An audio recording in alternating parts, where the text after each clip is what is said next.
Prince Harry stepped off the plane in the UK with that familiar swagger, like a guy who knows the cameras are rolling. But what was he here for? Some folks thought he was chasing peace, maybe a heart-to-heart with King Charles. Others rolled their eyes, calling it just another stop on his never-ending publicity tour. The rumor mill was spinning wood. He patched things up with his brother, Prince William, or throw another punch in their ongoing royal drama. Spoiler alert, Harry didn't hold back. But his latest move wasn't a fiery interview or a tell-all book. No, this time, it was a weirdly awkward chat with a 17-year-old hero named Declan that stole the spotlight.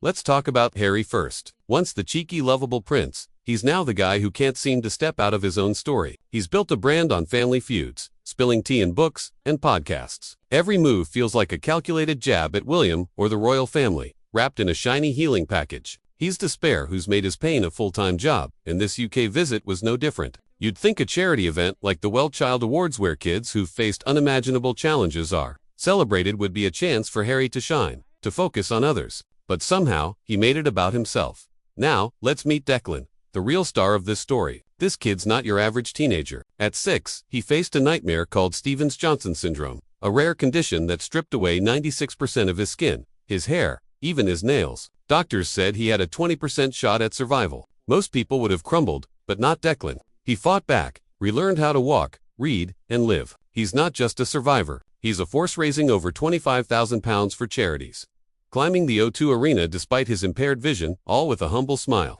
At the WellChild Awards, he was being honored for his courage. And that's where Harry crossed paths with him. You'd expect a prince meeting a kid like Declan to be a moment of pure respect, right? A chance for Harry to lift up a young warrior. Instead, Harry kicked things off with a clunky joke about Declan's sight impairment. "Lucky you can't see me," he said, poking fun at his own ginger hair and ugly beard. Oof, maybe he thought it was funny, a bit of banter to break the ice. But come on, Harry, read the room. This was a kid who's been through hell, not your mate at the pub. The moment called for grace, not a stand-up routine. It didn't stop there. Harry, maybe sensing the awkwardness, pivoted to ask Declan about his younger brother, who's 14, almost 15. "Does he drive you crazy?" Harry tossed out, like he was hoping for some juicy sibling drama. It was a weird question, but it made sense if you know Harry's playbook. He wasn't just making small talk, he was projecting. For years, Harry's been nursing a grudge against William, painting him as the bad guy in every chapter of his story. He wanted Declan to nod along, to say, "Yeah, brothers are the worst." But Declan, he wasn't having it. "Nah, we get along great," Declan said, cool as a cucumber. "We're like friends." Bam! In one simple sentence, the 17-year-old shut down Harry's whole vibe. It was like watching a house of cards collapse. Harry tried to laugh it off, muttering, "Love the correction," but you could tell he was rattled. That's the thing about Declan. He wasn't trying to dunk on Harry. He was just being real. No bitterness, no baggage. Just a kid who loves his brother and isn't afraid to say it.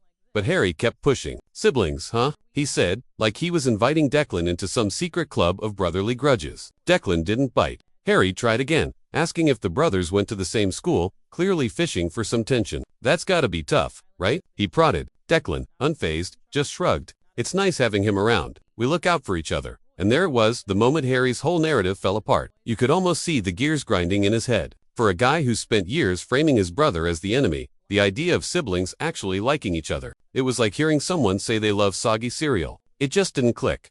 That's what made this moment so powerful. Declan, who's faced more pain than most of us could imagine, wasn't carrying Harry's kind of baggage. He didn't see his brother as a rival or a burden. He saw him as a teammate, a buddy, and that hit Harry hard. You could sense it, the confusion, the unease. Here was a kid half his age, with a fraction of his resources, showing more emotional strength than Harry's managed in years of therapy and tell-alls. The WellChild Awards should have been Harry's chance to step up, to celebrate kids like Declan and let their stories shine. Instead, he turned it into a weird therapy session, using a teenager as a sounding board for his own issues. Every question about Declan's brother was really about William. "Does he annoy you?" Translation, "Tell me it's normal to hate your brother."